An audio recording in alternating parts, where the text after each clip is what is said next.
Let's talk about how to unmask a narcissist. I could summarize the primary takeaway from this right from the start. It is definitely not easy, the heavy lifting falls entirely on you, and it still might not work. However, it may still be worth a shot in certain cases, if for no other reason than to preserve your own sanity. So, let's frame this properly. Have you ever experienced this? You are in the middle of a conversation with a narcissistic, antagonistic, manipulative individual. You are doing everything right by the book, you aren't defending yourself, you aren't engaging, you aren't over-explaining, and you aren't taking it personally. You're maintaining solid radical acceptance. You aren't even having strong emotional reactions, you are standing firm.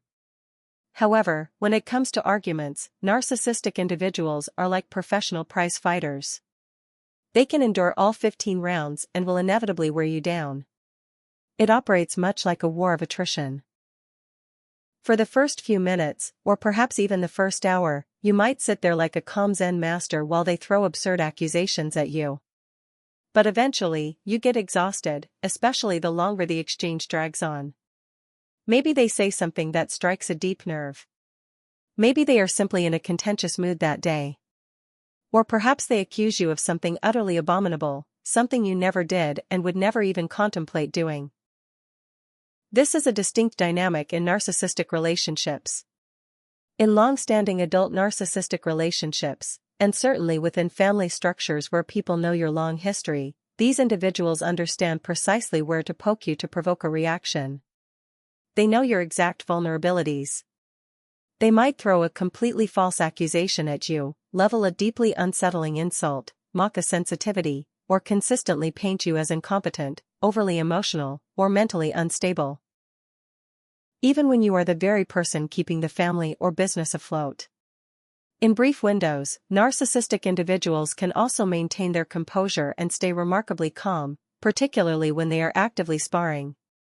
As time passes, they continue to erode your patience. Maintaining your composure and refraining from engaging is profoundly exhausting because you are constantly holding back, suppressing the natural urge to defend yourself precisely when anyone else normally would. Most survivors of narcissistic relationships adapt by overregulating. It becomes a mix of mild dissociation, emotional numbness, helplessness, and deeply ingrained trauma responses. After learning how these relationships function, you realize there is little point, and often considerable risk, in expressing raw emotion. So, you condition yourself into this detached state, partly as a trauma response. Yet, in many of these long, drawn-out encounters, if they persist long enough, we eventually break. We do. We might scream back or throw sharp zingers of our own. The crucial thing to remember is that as we become increasingly dysregulated, they tend to remain steady, or even grow calmer. They might begin speaking in an eerily measured tone, almost as if they are soothingly talking you down from a ledge. It feels deeply disturbing because it creates the illusion that they have won. Now, I always advise against calling out a narcissistic person directly. It almost never yields a positive outcome, there is virtually no utility in it. It takes an already chaotic dynamic, makes it significantly messier, and changes absolutely nothing. But for many of you, that advice isn't sufficient. You think, no, that doesn't satisfy me. I want to hold them accountable. So, if you insist, how do you actually unmask them? The end result likely won't be them admitting, "Oh, thank you for clarifying that. I see it now. I am narcissistic, and that hasn't been fair to you." Instead, unmasking them means making their behavior visible to third parties, instilling a level of hesitation in them, or ensuring their usual manipulative tactics stop working on you and others. Keep in mind, the approaches I am about to outline are not feasible for everyone. They demand profound internal shifts within you. And making those shifts takes real time. But if your goal is to strip away that smug facade, here are several strategies to consider. The entire premise of unmasking a narcissist rests on one core reality: as long as you are the only one suffering while everyone else remains unaffected, no one is going to listen to or believe your accounts of harm, manipulation, and emotional abuse. Regrettably, other people often need to experience the damage firsthand to recognize it. Setting up conditions where others get exposed to the fallout is essential to pulling off the mask. I know that sounds harsh, but the objective of unmasking is to let external observers witness the behavior so you no longer have to waste energy trying to convince people that this individual or situation is toxic. Strategy 1: Absolutely do not take the bait. I repeat this constantly, but do not swallow the hook. Do not engage. This represents a high-level form of unmasking, and perhaps it should be listed last. If you are exhausted, stressed, worn down, or overwhelmed, attempting to ignore the bait feels like attempting a 25-mile trek in 100-degree heat. It is immensely difficult, potentially impossible, and emotionally draining. However, if you can cultivate the capacity to ignore the bait, you will eventually force their mask off. Step 1A: Prepare for the escalation. When you alter your pattern and stop taking the bait, you must brace for them to escalate. They fundamentally require your reaction. This is where most people struggle and fold. When you withdraw your standard engagement, they will intensify their efforts, the insults will become sharper, the anger more aggressive, and the attacks on your personal vulnerabilities more targeted. If you can withstand this intense spike, you gain the upper hand. Step 1B: Resist the urge to rescue them. If you endure their initial escalation without biting, you will gradually sense them deflating. At this juncture, you must actively fight the trauma-bonded impulse to comfort them. When deflated, they often pivot into playing the victim. You have to override that reflex, often tied to a fawn response, to soothe them or reignite the conflict just to relieve the awkward tension. Hold fast to your radical acceptance.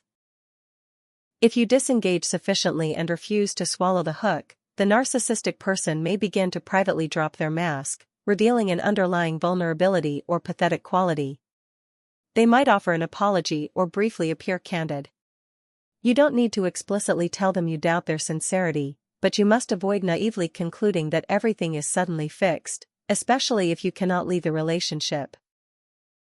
Pay close attention to their tone, and more importantly, observe their subsequent actions.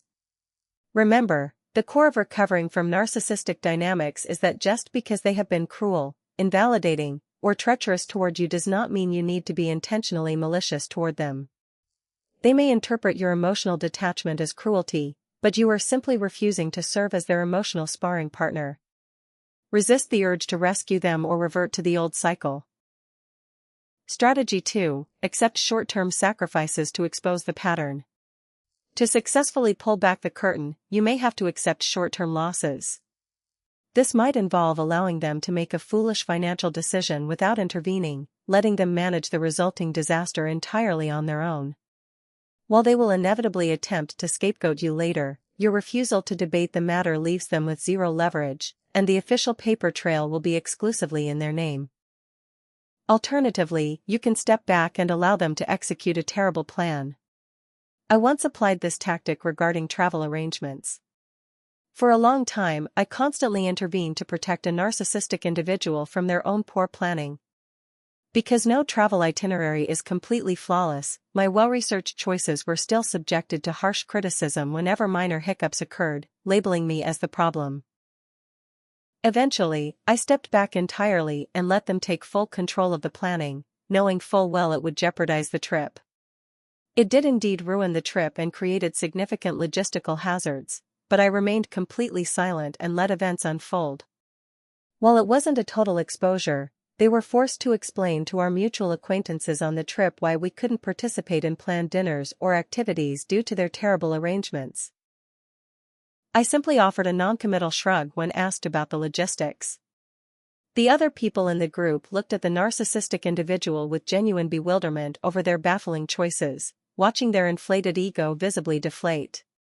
The individual turned to me and snapped, "I know you want to say, 'I told you so.'" I calmly responded, "No, I don't. I didn't say anything. It just is what it is." Crucially, I wasn't blamed. The trip was sacrificed, but the victory was that my reality was validated. The external observers realized I had zero involvement in the decision-making process because I was entirely hands-off. It was an unmasking light, but feeling grounded and sane was well worth the trade-off. Strategy 3. Cultivate genuine indifference. Achieving total indifference is the ultimate form of unmasking. It is the psychological equivalent of letting a child throw a tantrum in a public restaurant without feeling an ounce of shame or caring what onlookers think. Reaching true indifference is notoriously challenging, especially if you still hold a sliver of empathy for the individual. Many people reach this milestone by building rich, fulfilling lives outside the relationship, investing in meaningful hobbies, expanding their social circles, or processing their reality with validating individuals. Over time, they begin viewing the narcissistic person less as a central figure and more like a lingering unpleasant odor or an annoying pest problem in the house, an inconvenience, but not something that dictates their entire existence. Indifference strips away their facade because when you stop caring, you stop engaging. At this stage, the narcissistic individual will cycle through various manipulation tactics. They may become more hostile, overly affectionate, attempt to hoover you, lavish you with love bombing, or offer dramatic apologies. You must anchor yourself in radical acceptance. Radical acceptance and indifference operate hand in hand. The power of indifference lies in entirely withholding your emotional investment. When you maintain this stance, it becomes only a matter of time before the narcissistic person grows dysregulated. Their reliable playbook, domination, control, baiting, poking, and making you appear irrational, no longer yields results. Your primary response becomes a simple, detached shrug. They may label you as cold, manipulative, or accuse you of giving them the silent treatment. But when you are truly indifferent, those insults lose their sting because you know they are false. Indifference effectively renders you immune to gaslighting. While only a small percentage of individuals fully achieve this state, it is exceptionally powerful. Strategy 4. Allow them to become dysregulated in front of others. The ultimate unmasking occurs when you step back and allow them to become dysregulated in public or around other people without trying to mediate or smooth things over. Most people in these relationships spend years acting as buffers. You instinctively step in to protect the server at a restaurant, a coworker, a flight attendant, or family members during holiday gatherings. You do this to prevent a scene, avoid ruining an event, or out of a sense of secondary embarrassment because you are associated with them. Stop intervening. Let the breakdown happen. The only way third parties will ever recognize the behavior is if no one steps in to shield them from it. If they choose to throw a tantrum, sit quietly and remain calm. If others decide to step in, let them handle it. Above all, allow external witnesses to observe the unedited behavior. Through their own interactions, those third parties will finally see the reality. While letting them blow up won't cause everyone to identify them as a narcissist, it will cause at least a few people to recognize that something is deeply off. Naturally, the narcissistic person will try to blame you for their outburst, which is why strategy 3, indifference, is so vital. The direct counterpart to this is allowing other people to experience their bad behavior firsthand. This can be painful to watch, but most people in the world operate out of self-interest and default to the perspective of, well, they've always been nice to me, so I don't see the issue. Let those people encounter the issue themselves. If the narcissistic person can no longer provoke a reaction from you because you have completely checked out, they will inevitably turn their behavior toward new targets. Someone else must experience the friction to truly understand it. This dynamic plays out frequently in group settings like families, workplaces, and social circles. Just be prepared, some people will be annoyed with you for stepping down as the shock absorber, simply because they are no longer protected from the fallout. Strategy 5. Drop the diagnostic jargon. If your goal is to expose their behavior, avoid labeling them as a narcissist or using clinical terms when speaking to others. Words like narcissism, gaslighting, and toxic are used so broadly across modern media that many people have grown skeptical of them. Often, if you use these labels, uninformed observers will view you as the dramatic or problematic party. Instead of using sweeping labels, describe specific, objective behaviors. When someone asks why you aren't attending an event, simply state the facts neutrally. My partner decided they didn't want to go, and I wasn't able to drive separately. Or, I didn't have the energy for a prolonged argument today. If someone asks why the person is acting hostile, respond plainly. You would have to ask them directly, I'm not sure. For too long, you have acted as their unpaid publicist and crisis manager. Retire from that role immediately. Stop offering excuses for their conduct. Describe concrete actions, refuse to cover for them, and let others process the reality for themselves. Strategy 6. Never call them out in public settings. Do not attempt to publicly confront or expose them yourself, neither by labeling them nor by directly calling out their poor behavior in front of a group. In many ways, society has a strange tolerance for narcissistic traits, and people who haven't experienced emotional abuse will often reflexively defend the perpetrator just to play devil's advocate or avoid conflict. A narcissistic individual will eventually sabotage themselves if you simply give them enough rope. Give them that space. You do not need to play the role of the whistleblower. When victims attempt to publicly point out the behavior, it almost always backfires, making the victim appear petty or vindictive while prompting onlookers to sympathize with the narcissist. Let them flounder on their own merit. You don't need to point arrows at their flaws. True unmasking isn't about actively exposing them to the world, it is about stepping out of the way, refusing to protect them, and allowing their genuine conduct to be witnessed naturally. Final thoughts. This approach is undeniably difficult to execute. And realistically, even after applying all of these strategies, some people still won't see it.